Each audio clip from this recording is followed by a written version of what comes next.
इस वक्त की बड़ी खबर हम आपको बता रहे हैं। सुप्रीम कोर्ट के आए नगर निकाय और पंचायत के चुनाव का माहौल कैसा है, जानकारी हासिल करते हैं सिवनी से जिला ब्यूरो राजेश शिवहरे से। राजेश जी बताइए, किस तरीके से स्थिति निर्मित है? जैसे कल सुप्रीम कोर्ट का फैसला आया है कि बिना ओबीसी आरक्षण के चुनाव होंगे, तो क्या स्थिति बनी हुई है सिवनी जिले में? बताइए हमारे दर्शकों को।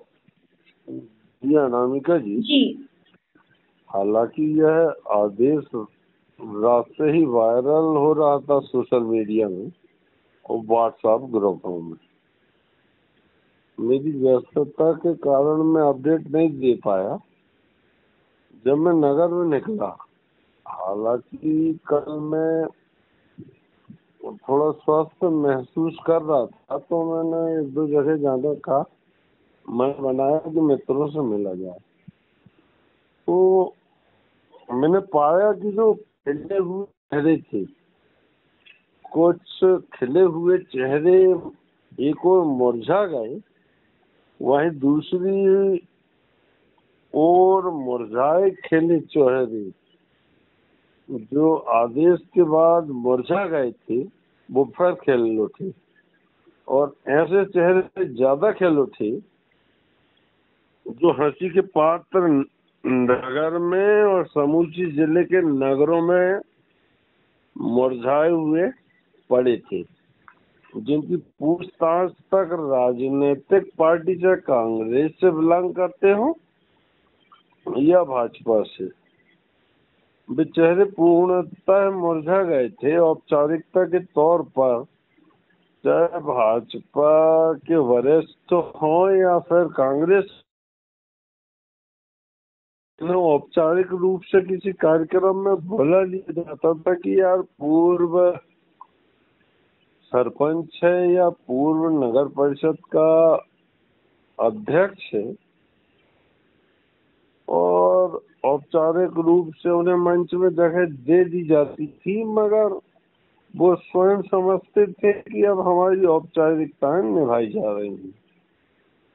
क्योंकि अब हमें दांव पेच आजमाने या आजमाइश का मौका तो है ही नहीं है।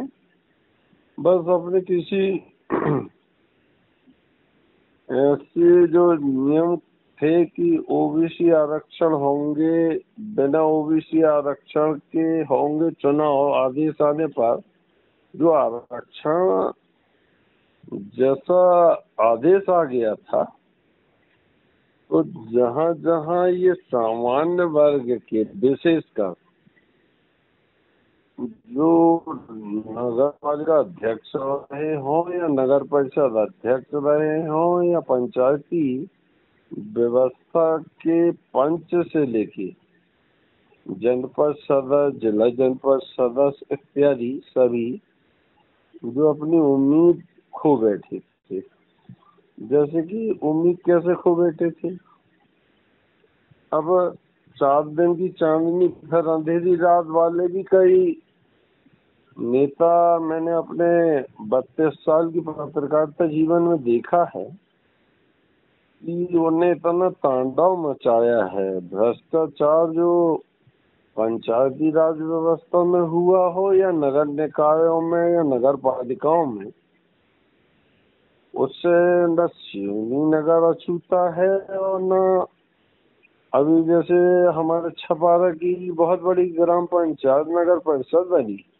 आपके क्योलारी ले लो। खैर लखनऊ तो पूर्व से ही नगर परिषद, किंतु उसमें भी राजनीति करना गई थी, जबकि सच तो ये है कि भाजपा का ही नगर परिषद अध्यक्ष बना था। अब गलतफहमी उस समय दूर हुई उनकी लखनऊ वासियों की, जब मैंने दर्पण की तरह दिनेश राय जी और अंजू गोल्हानी जी जो आज नगर परिषद लखनऊ में काबिज हैं, उनके ताल्लुकात लोगों को अच्छे ढंग से मालूम नहीं थे, और आज भी उनके पति देव हालांकि इस बात से मैं इनकार नहीं करता कि जब मंजू गोल्हानी जी कांग्रेस समर्पित हैं, उसके बावजूद उनके पति दिनेश राय जी के मित्र हैं और आए दिन आयोजन में घूमते घूमते फिरते, और कई बार दिनेश राय जी ने मिलाया है कि ये भैया हैं, तो मैंने नमस्ते किया बाकायदा कि हमारे भाई का दोस्त है। तो इनकी पत्नी भाई कुल मिला के अपनी भाभी से लगी, तो सम्मान की नजरों से देखा। तो जब राजधानी चैनल के राजेश चौहान ने द्वारा स्पष्ट किया गया था कि लोग जरूर मिठाई बांट रही है विपक्ष में कांग्रेस पार्टी, और आतिशबाजी तो अब कांग्रेस तो है, जिसका 1 रुपया खर्च करना नहीं है, और तांडव ऐसा मचाना है जो उसको नरेंद्र मोदी की वजह हुई हो या राजीव गांधी जीत गए हो, जो पॉसिबल है ही नहीं है कि राहुल गांधी का भी अतीत या भविष्य में, अतीत में तो उम्मीद थी कांग्रेसियों को, लेकिन जो उनके तमाशा बच्चों जैसे डेयरी में या हम ऐसी फैक्ट्री लगाएंगे कि ये नहीं मालूम कि आलू से बनाई जाती है, तो उनके विवेक को का परिचय वो खुद दे देते हैं कि ये खेती कैसे की जाती है इत्यादि। जैसी लोगों मीडिया तो है समाज के दर्पण, मतलब दिनेश राय जी अगर कहीं छींक रहा है और उनकी छींक से निकली थोड़ी बहुत अपशब्दी सबको होती है, या फिर कोई आयोजन हुआ हो, सरस्वती वंदना की गई हो या पूजा अर्चना, उस दौरान आज भी हम जैसे अपनी बड़ी बहन है या माता जी, और आज मैं बहुत आपको बता दूं कि मेरी फादर की आदत थी कि वो भोजन उपरांत, मतलब उनका एक ही, मेरी माता जी कितने शादी समारोह में जा रही हो और वो कितनी ऊंची से ऊंची साड़ी पहनी हुई हो, लेकिन मेरे फादर की जो आदत थी कि उनके पल्लू में हाथ पहुंचने की, तो शायद ऐसे गुण दिनेश राय जी के पिता में भी रहे हो, क्योंकि मेरे फादर दिनेश राय जी के फादर बहुत अच्छे मित्र थे, और लखनऊ उनके एक चौरसिया जी हैं, और आपके एक तिवारी जी थे चिकित्सक, मतलब लखनऊ से मेरा या दिनेश राय जी का इतना लगाव है कि न हम लखनऊ के निवासी हैं न दिनेश राय जी, वो तो भाई जहाँ जिसको व्यवसाय करना करते हैं। तो ये दिनेश राय जी ने एक आयोजन में भाजपा की श्रीमती नीता डॉक्टर हरिदास पटेरिया जी, जो पूर्व सांसद और पूर्व विधायक रह चुकी हैं, और जबकि इनके ताल्लुकात आज भी अच्छे हैं, और वो बाकी बाकायदा उन्हें भाभी जी कहते हैं, और उस समय न नीता पटेरिया जी को बड़ा लगा था न दिनेश राय जी को, कि बावजूद की वो निर्दलीय विधायक थी, और ये भी इशू नहीं था कि नीता पटेरिया जी को इन्हें पराजय किया हो तो नीता पटेरिया जी को बुरा लगे या विरोध करें। जो ये विरोध, अब हर पार्टियों में कोई ना कोई छोटी सोच और मुद्दा उठाने का उनको ठेकेदार बना दिया जाता है। अब अलोनिया टोल, ये आपके टोल ले लो, ये फुलारा टोल में कोई विवाद हो गया है।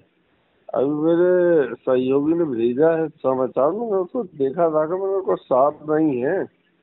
ये टोल प्लाजा में तो ऐसी लड़ाई होती रहती है। तो अगर ये धोखे से दिनेश राय जी का होता, तो अर्जुन ककोड़िया जी जो राष्ट्रीय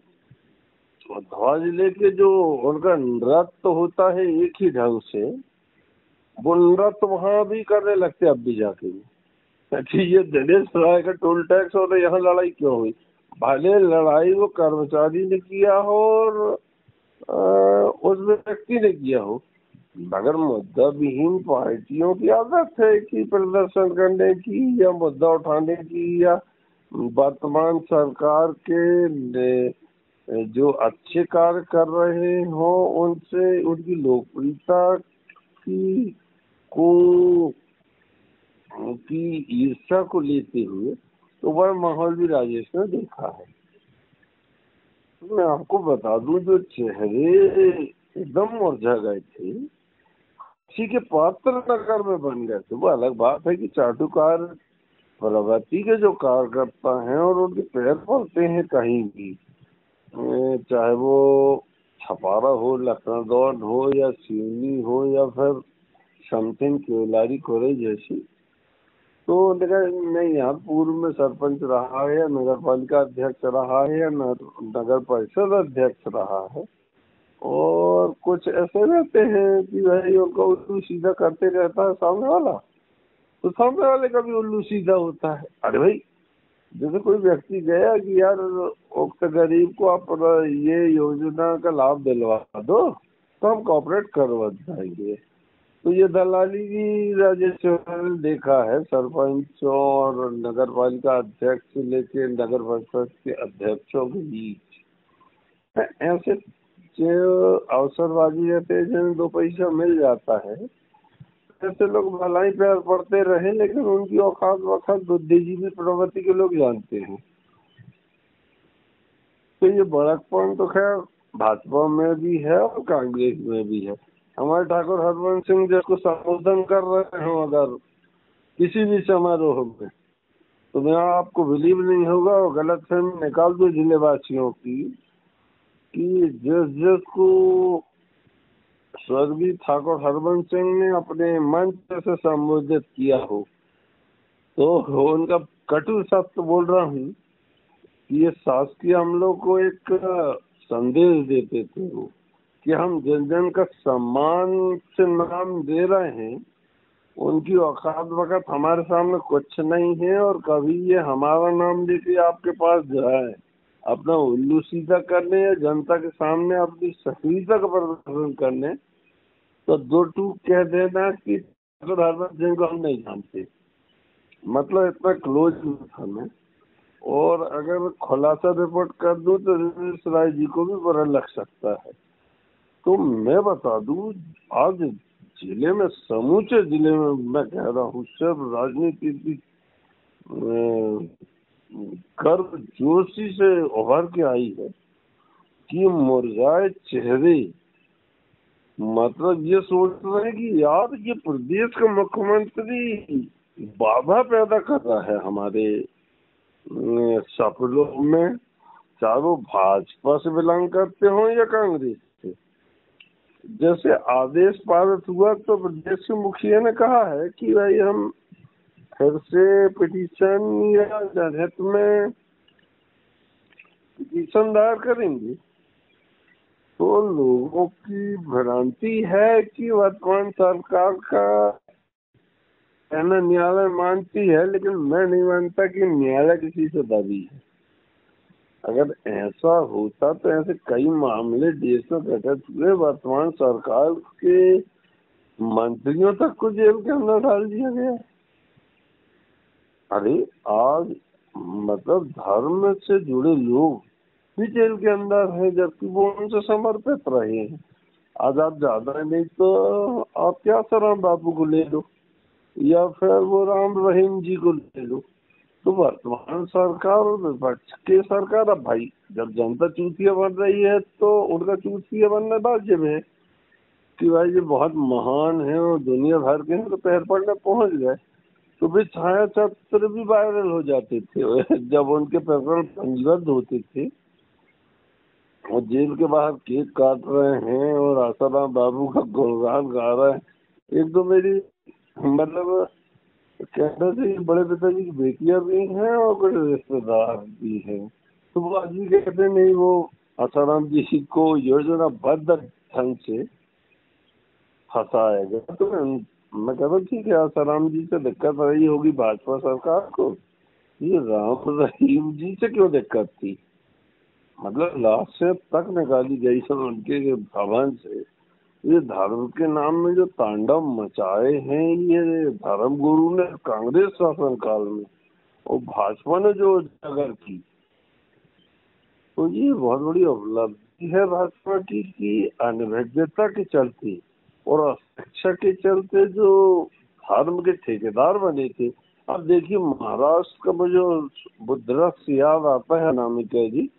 थोड़े टाइमिंग का ध्यान रखना और मेरे को कन्वेंस कराते जाना। तो उस समय भीषण गर्मी महाराष्ट्र में पड़ रही थी और होली उत्सव था। तो महाराष्ट्र के लिए बड़ा होली का आयोजन किया गया था। और वो सोशल मीडिया में वो वीडियो भी बहुत वायरल हुआ था और बड़े बड़े न्यूज चैनल ने लगाया था कि मतलब होली उत्सव में चारों तरफ ये भी कहना अतिशयोक्ति नहीं होगी कि लगभग 50,000 की जनता थी। और आसाराम बापू जी बस पिचकारी में वो ऑटोमेटिक मशीन टाइप की थी, उसमें चारों तरफ रंग फैला रहे थे जी आसाराम जी के कटु साथ में। और इनका तो खैर देश देख चुके हैं, मैं अपना मुंह खराब नहीं करता कि ये कितना अच्छा प्रवचन देते थे और जगह जगह इनके केंद्र बनाए गए थे और बहन बेटियों के साथ जो इन्हें अत्याचार किया है। तो भाजपा पार्टी ने शिक्षा के क्षेत्र में इन धर्म के ठेकेदारों को न्यायालय में खड़ा करके जेल तो पहुंचाया कम से कम। ये भाजपा की बहुत अच्छी उपलब्धि है। तो वहीं कांग्रेस के कुछ मुरझाए चेहरे और खिले चेहरे, दोनों में भी बहुत कांग्रेस और भाजपा के मुरझाए और खिले चेहरे खिल उठे और खिले चेहरे फिर मुरझा गए जी। अब मुरझाए 1 मिनट, मेरा मतलब टाइमिंग थोड़ा 5 मिनट और दीजिए। ये मुरझाए चेहरे इस तरह से खिल गए हैं कि जो चाटुकार थे उनके पैर पड़ते थे। मतलब वो लोगों से ऐसा बखान कर रहे हैं कि रखो बेटा, तुम्हारा बहुत राकेश पाल प्रिय है, दिनेश राय प्रिय है, या योगेंद्र बाबा प्रिय है, या अर्जुन ककोड़िया प्रिय है। अब देखते हैं, जरा हमारे भाई को आ जाने दो। तो मैं अपने चैनल जिसकी दुर्गति जिले ने देख चुका हो, तो ये चाटुकार का क्या मतदाता कहना मानेंगे। ये सोच कर ऐसा नहीं कि जिन्होंने आज अपन मैं सिवनी में रह रहा हूँ, तो ये नहीं कि मैं सिवनी के किसी पूर्व वाले को बोल रहा हूँ, नहीं तो वो सोचे कि ये जिला भी तो हमें घेरने की कोशिश कर रहा है। तो ऐसा नहीं है। समूचे जिले में वर्तमान सरपंच रहे हों पूर्व में, या फिर नगर पालिका अध्यक्ष रहे हो, या नगर परिषद अध्यक्ष रहे हो, इनका तांडव देखा गया है शासकीय अमलों। जैसा कि बता चुका हूँ कि भोपाल में कोई मंत्री आ रहे हैं या संतरी आ रहे हैं या कोई जिले में नेता आ रहा है, तो चाहे कांग्रेस रही हो या भाजपा रही हो, जेब से ये 5 पैसे नहीं कार्यकर्ता को निकाल के जाएंगे। मतलब ये किसान सम्मेलन, अगर हमारे ठाकुर हरबंस सिंह कांग्रेस में रहते हुए तो उन्हें कमाया, देखिए कमाते सब ही, ये राजनीति का क्षेत्र है, किसी का दामन साफ नहीं है। बाकी जो खर्च करने का ढंग रहता है, जब दिनेश राय जी ने स्पष्ट किया कि मैं राजनीति से अपना घर नहीं भरता, अगर 2 पैसे आता भी होगा तो वो पैसा भी मैं गरीबों में खर्च कर देता हूँ और खुद का नहीं। जब वो 10,000 दे सकते हैं सिमरिया के आदिवासियों को, तो आप समझ सकती हैं कि जब मैं चाहे जब बताता हूँ कि कोई गरीब निर्धन अम्मा या कोई बहन आ जाती हो स्थान, तो दुखा रोने लगती। तो अब जमीन छोटा व्यक्ति जानता है कि गरीबी क्या होती है। जैसे मैं आज मैं ये जानता हूँ कि मेरे फादर एक हेड कांस्टेबल से SI बने। आपको बिलीव नहीं होगा, ये लखनऊ पुलिस थाने में मेरे फादर TI पद में 4 साल तैनात रहे हैं, पुलिस अधीक्षक मुनिराजू के कार्यकाल में। जब वहाँ सरदार जी थे, बहुत स्ट्रिक्ट थे, वो भी ट्रैफिक में रहे हैं जबलपुर में। तो मुनिराजू जी ने कह दिया नहीं श्योर है, आप ही रहेंगे, मैं जब तक हूँ आप ही वहाँ। वो अलग सब्जेक्ट है कि कोई SDOP जाके इंटरफेयर करें और हमारे फादर SP को बता दें, तो वो SDOP को थाना जाना बंद कर देते थे। ये भी कटु सत्य है। तो मेरा मतलब कुल मिला के आप ये जनहित जनप्रतिनिधि कहलाते हैं। और जब जनता के बीच जनता आपको चुन के लाती है तो कम से कम आप उस पर खड़ी तो उतरो, चाहे क्षेत्रीय विधायक दिनेश राय हो या राकेश पाल जी हो। अब देखिए आप ढाल सिंह बिसेन जी हैं हमारे, मैं आज अपडेट देता हूँ। अब जो लाडली लक्ष्मी योजना में टीका लगा रहे हैं, तैयार पड़ रहा है कन्याओं का, मगर ये कब आए सामने राजनीति के क्षेत्र में? जब कोविड काल पूरा खत्म हो गया कि भैया हमें बीमारी, हमें मरने आने का डर अब समाप्त हो चुका है, और आप फिर बालाघाट का छाया तो देखा कि वो आपके आयुष्मान वो भी वही काम कर रहे हैं। गढ़ गया इनने जो सुई के लिए बालाघाट किए हैं तो मीडिया में सब दिखाया है कि भाई ये कोविड काल में कितने कारगर साबित हुए हैं। मतलब ये कटु सत्य भी नहीं बचा पाए हैं। मैंने आपको बताया था कि आयुष मंत्री से जब मैंने बताया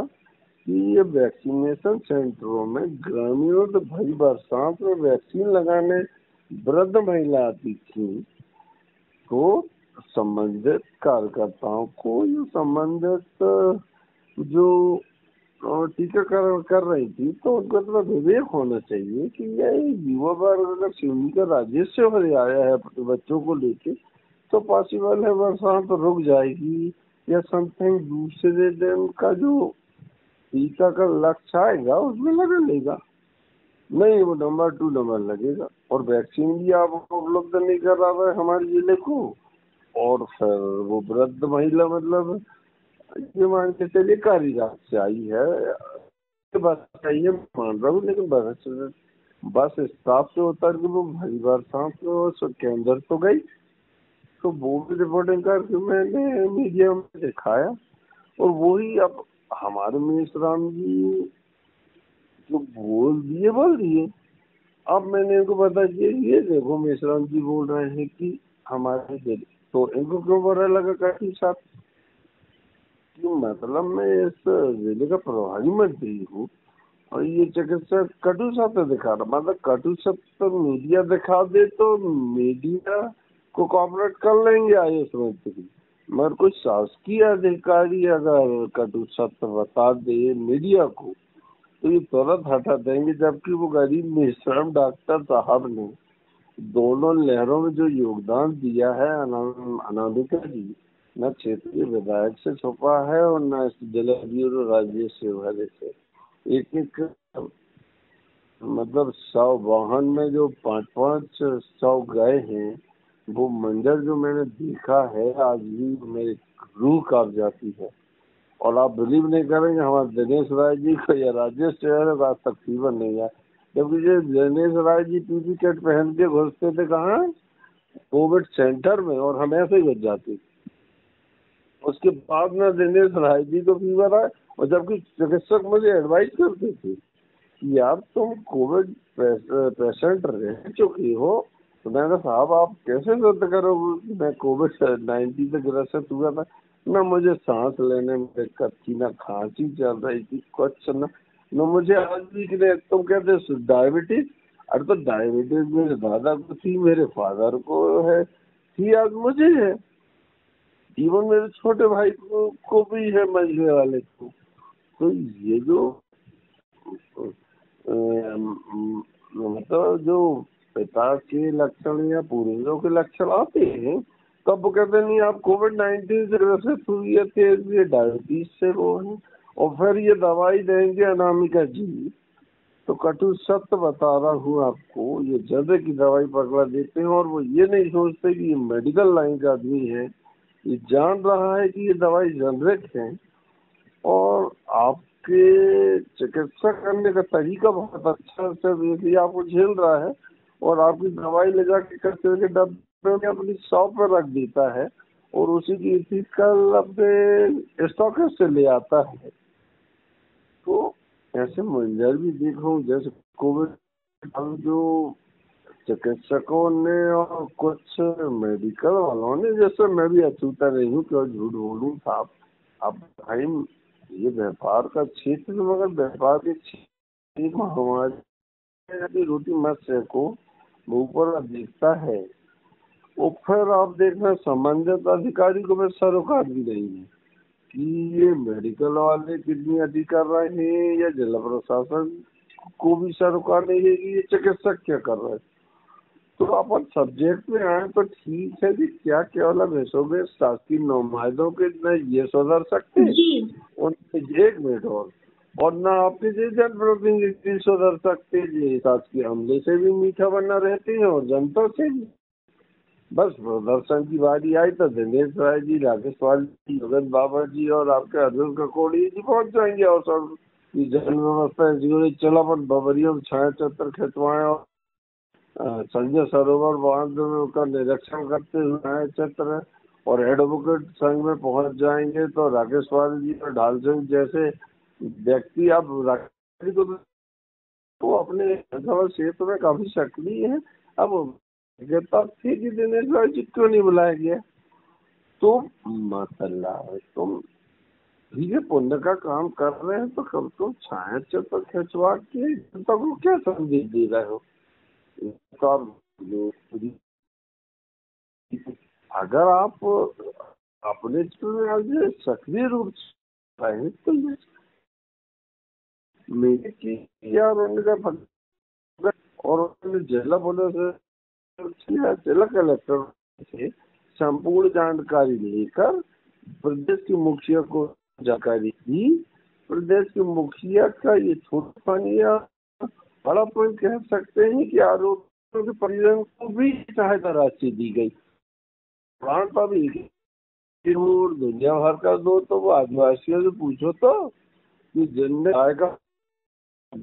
मां किए इनमें अच्छी दारू पी पी के अगर मेहनत भी की है तो दारू पी है या क्या, बल्कि उल्टा फोकट का खाए हैं जाके उनके घरों में। तो वो महिला 8.5 लाख रुपए खेती विधायक 10,000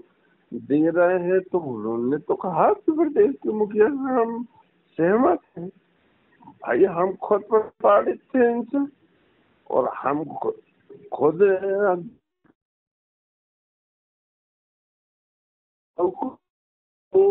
विरोध कर दी भाजपा का तभी कर रही है भाजपा पार्टी, और हिंदूवादी पार्टी की गौ माता को भी मार रहे हो आप। और उसके बाद कानून व्यवस्था के खिलाफ ये ठेकेदार प्रदर्शन करते हैं। तो मुझे बड़ा शर्म आती है कि ये राजनीति का क्षेत्र कितना गंदा हो गया है साला। मतलब इतनी गंदगी राजनीति में नहीं होना चाहिए। तो चुनाव आयोग के आदेश से जहाँ चेहरे कुछ मुर्दाए चेहरे खिल उठे और कुछ खिले चेहरे पुनः मुरझा गए हैं, तो मैं चुनाव आयोग से एक और अपने चैनल के माध्यम से कहना चाहता हूँ कि इन जवाबदार पदों में आप आरक्षण हटाए, ठीक अच्छी बात है। ये आदिवासियों को जो समावेश करते हैं तो एक नियम और लागू किया जाए कि चाहे महिला को अधिकृत कर रहे हो या पुरुष को, तो नियम ये लागू किया जाए कि वो थोड़ा सा पढ़ा लिखा हो और विवेक रखता हो। नहीं तो पता लगा जनपद पंचायत की अध्यक्ष एक महिला है और कुछ जमाने में उसके पति खत्म हुए, तो उसके यहाँ आप बिलीव नहीं करेंगे खाने को ताना नहीं था। अनामिका जी मैं रिपोर्टिंग करने के उद्देश्य से नहीं गया था, सब एक मानवता के नाते गया था कि ये अम्मा जी मेरे विज्ञापन, एक मिनट, ये अम्मा विज्ञापनों में साइन तुरंत कर देती है और पास हो जाती है, और जब भी जाओ तो बैठो राजेश भैया कहती है ये आदिवासी महिला, और आज इसका पति खत्म हुआ है तो जाना चाहिए यार, ये अपना दायित्व बनता है। तो मैं जब छपा अकेले की बात कर रहा हूँ, चलिए आप दूसरी छोड़ दीजिए। मैं उस वो घोंसा के पास बड़ा अच्छा सा गाँव में सब, आप बिलीव नहीं करेंगे, मतलब जनपद की जब अतिवृष्टि हो चुकी, जब ये प्रदर्शन करने पहुंचे थे मुझे तो लग रहा था कि ना खरी खोटी सुना दूं, लेकिन उसमें बहुत सम्मानजनक लोग थे, इसलिए मैं अपने घूंट को पी गया। तो मैं चैनल के माध्यम से सुनना आयोग से कहना चाहता हूँ कि हमारा आदिवासी बहुल्य क्षेत्र अशिक्षित जरूर है, लेकिन अगर इन्हें आरक्षण की दृष्टि से किसी महिला को पंचायत का प्रत्याशी बनाते हैं या जनपद पंचायत के अध्यक्ष प्रत्याशी बनाते हैं, तो एक शिक्षित महिला या एक सिंसियर विवेक रखने वाली महिला या पुरुष को बनाया जाए, ताकि ये जो जनपद सदस्य हो या पंचायत के पंच हो या नगर परिषद के या नगर पालिका के जो पार्षद हो, उन्हें बोझे न कि आपने दस्तखत लिए, औपचारिकता पूरी करे, पता लगा किराए का पैसा दिए, वो बेचारी चली गई, उसको ये तक नहीं मालूम कि मैं जिला जनपद की अध्यक्ष हूँ जिले की, और उपाध्यक्ष, और ये जो अधीनस्थ पदाधिकारी है किस किस्म का इन्होंने शिक्षा, संविदा शिक्षा और किसी भी नौकरी जो संविदा की लगी है, जो भ्रष्टाचार का तांडव इस जिले ने देखा है कांग्रेस शासन काल में, उससे हालांकि भाजपा भी अछूती नहीं है, मगर मैं चुनाव आयोग से एक जनहित में बोलना चाहता हूँ। पिटीशन तो मैं दायर कर नहीं सकता, मेरे पास इतना पैसा है कि मैं न्यायालय बार बार जाऊँ और एक विशेष जज विवेक तनखा जी को बिलोंग करूँ। तो भैया मैं जनहित में अगर ऐसा कर भी दूंगा तो ये पदाधिकारी एक रजिस्ट्रार को कौन सी सुविधा मुहैया करा देंगी? मेरे को तो चैनल चलाना ही पड़ेगा और समाचार अपने चैनल को देना ही पड़ेगा, ताकि भाई मैं जो 2 घंटे 4 घंटे चैनल को जो टाइम देता हूँ, तो उसकी एवज में मुझे चाहिए तो मेरा मुखिया बकायदा देता है। तो हर मतलब हर पदों में तैनात व्यक्ति का शिक्षित होना और सिंसियर होना, चाहे वो आदिवासी के खिलाफ भी नहीं हूँ मैं और न पिछड़ा वर्ग की। और दूसरा महिला, तो जहाँ महिला प्रत्याशी हो तो उनके पति का इंटरफेयर बिल्कुल ना हो, क्योंकि चाहे पंचायत का क्षेत्र रहा हो या नगर पालिका का, ये जो पति स्वयं को अपने आप को नगर परिषद का अध्यक्ष और पंचायत का सरपंच बताते हैं, तो ऐसे पुरुष की महिला को भी प्रत्याशी कोई संगठन न बनाए कि पदाधिकारी प्रत्याशी और कागज सरपंच या नगर परिषद का अध्यक्ष या जिला पंचायत या नगर पालिका का अध्यक्ष कोई महिला हो और उसका पति, 1 मिनट, उसका पति छाती ठोक के लोगों से कहे कि मेरी जीत हुई है, तो ये उसके लिए शोभा नहीं देता, वो गलत संदेश देता है, उससे आपकी पार्टी की भी प्रतिष्ठा खराब हो रही है और आने वाले भविष्य में दूसरों को मौका भी मिल जाएगा, चाहे आप कितने निर्माण कार्य कराए हों या